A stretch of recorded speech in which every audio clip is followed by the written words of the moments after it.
नमस्कार दोस्तों, जब से खेसारी लाल यादव चुनाव लड़ रहे हैं तब से सोशल मीडिया पर बस खेसारी लाल यादव छाया हुआ है। रीजन क्या है? क्योंकि खेसारी लाल यादव आरजेडी से चुनाव लड़ रहे हैं और भोजपुरी के जितने कलाकार हैं सब बीजेपी से लड़ रहे हैं।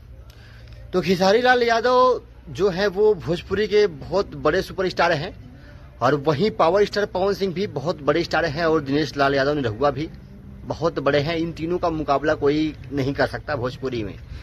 लेकिन रही राजनीति की बात, तो जहां खेसारी लाल यादव हैं उन्होंने कभी कहा था कि हम जो है हम स्वास्थ्य और शिक्षा और रोजगार पे बात करते हैं। लेकिन दिनेश लाल यादव निरहुआ ने कभी कहा कि जो राम मंदिर का विरोध करे वो हिंदू नहीं हो सकता, सनातनी नहीं हो सकता। क्या जो सनातनी है वही इस देश का नागरिक है और जो पिछड़ा है, दलित है और जो हिंदू मुस्लिम है वो क्या वो देश का नागरिक नहीं है?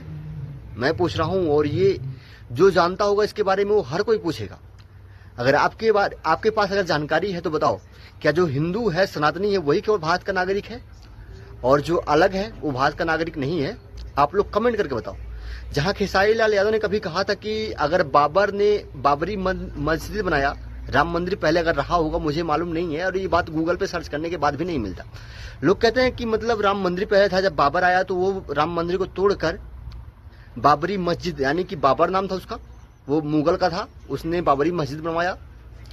और आज जो वर्तमान समय में 2022 और 23 में जो मस्जिद को तोड़कर राम मंदिर बनाया गया, उस मंदिर के जगह पे अगर एक हॉस्पिटल बनता तो क्या वो सही नहीं होता?